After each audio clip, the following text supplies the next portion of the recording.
Scott A. Byrne, Imperial officer, Stormtrooper officer as well. I do Renaissance, I do Shinobi, I've done Pirate, I've done Blacksmith, and I've done a Road Bandit.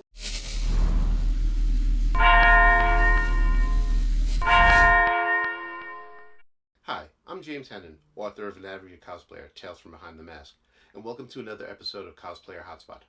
This episode is going to be a little bit different in that it's about a cosplayer who's no longer with us. Scott Byrne was an amazing cosplayer. I've known him since my first troop in the 501st back in 2009 Halloween when we did the Tom's River Halloween Parade. We shot this interview back in 2011 when I was just starting to write the book. And I wanted to kind of get a feel for the questions I wanted to ask people. We shot it. I used a lot of it in the book. And it was sitting around on my shelf ever since.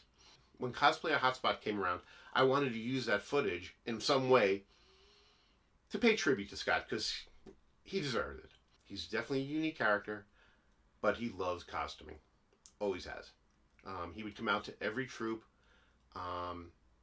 and some days would just be me, him, and my wife Jackie, and we would troop.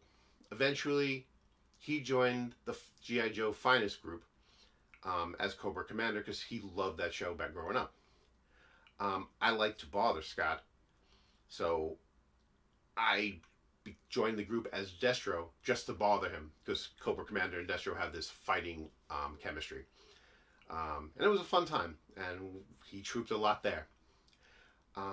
We used to call him the Iron Trooper because even when he got sick with testicular cancer, he would come out to troops almost as much as he did before. The only time he didn't come out was when he was in the hospital.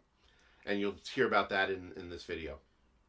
And he was just an inspirational guy and passed away in September 2016.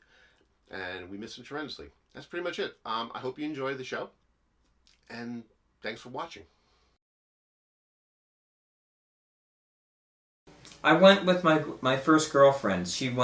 I went playing wearing clothes at the time. And then I saw people were doing pirates, I saw villagers, I saw a few chainmail knights, I saw one plate mail knight. I thought, this is interesting. But I didn't have a whole lot of money at the time. I wasn't making a lot of money. So originally I bought a tunic and pants. And that was the start of what I bought.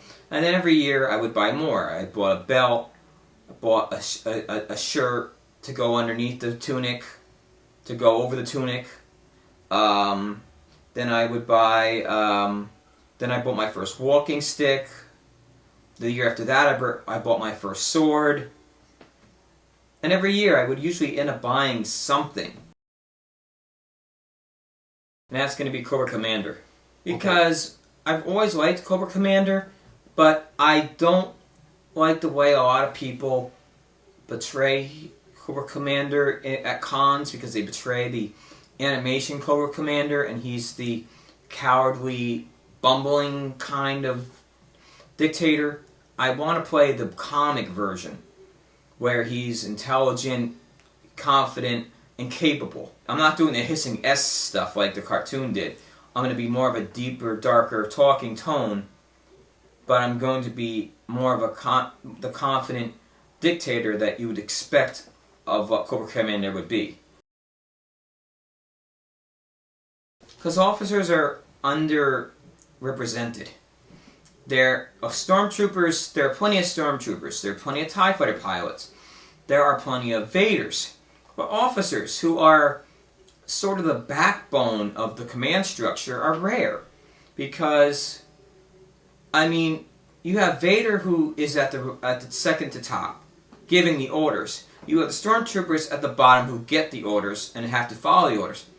But you don't have anyone representing the people who give the orders and command the orders and lead the orders. What good is a military if you have no command staff? Comic-Con last year, Halo Ichigo, I got hugged by 25, 30 girls. Okay. I mean, they saw Halo Ichigo and they can't resist hugging me. I'm like, I'm the bad, negative, dark side of Ichigo, and you're hugging me. Jeremy Bulloch. Why? I met him at Comic-Con. No, I met him at Chiller. My first Chiller. I met him. I was in full costume. And another member from Pennsylvania was also in full costume, but full buffet. I was a full officer. We went to his table. We actually got to stay at his table. We were his security for the day. So we got to whenever he left the table, we walked him as security. He bought us lunch, and he just let us act as, like, not an intimidation thing, but if people just were annoying or something, we could just move along. We could make them move along, things like that. And we did that. I did that till about 3, 4 o'clock. The airman stayed till about 5. Renaissance Fair, 3rd year, I went as a pirate, shirtless, on a day where the sun had no clouds. I burned. My front, completely beet red. I had a pirate vest with no shirt. I mean, I had the scarf, I had things like that, but I went shirtless because it was a hot day, so I went shirtless that day. By the time we left at 6:30, I was red, beet red. Okay. And if someone touched me, I would have killed them. That I think was my worst experience with a costume. I said, no more shirtless things on summer days. It's expanded it. I mean, originally my pet thing was diabetes, but now I probably will do cancer things a little more often because I know it is to have it.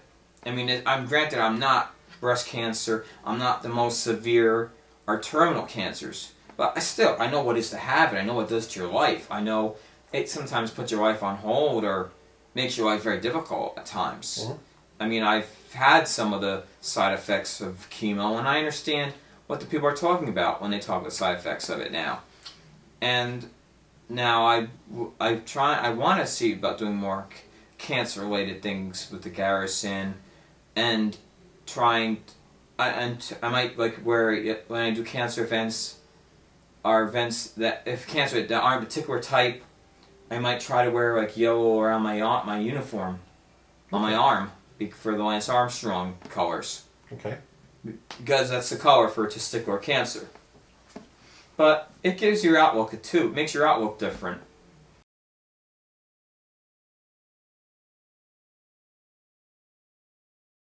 I can't sit home and just think I'm sick, I'm not healthy. I can't get better if I don't push a little bit. I'm not pushing myself to the point where I'm going to pass out or need to go to the hospital. But you can't get better if you don't make your body do something. If you just sit in the hospital or stay home the whole time when you're sick, you're really not giving yourself any chance to improve. You gotta have something to look forward to, or what's the point of you even doing something? I wanted to volunteer to begin with at some point in my life, but I wanted something that was fun to do. I just didn't want to do something where I'm just normal dress doing something. I need something that was a little more fun than that. And I found the file one on the computer a couple of years before I actually did it. At the time I didn't have the money, but I found them, and it was on the computer. It always stayed in the back of my mind about it. After my grandmother passed away, I came into a bit more money, so I was able to start doing that, and that's when I made my black stormtrooper officer. But I think it's a charity. I do like doing the costuming, and I do like all the events and people I've met out of it too. Actually, they're not much different. Cosplay is technically anime. People do anything anime. Costume are people who do anything that's not related to anime, but related to comics, TV, or films. The only difference is the culture they come from.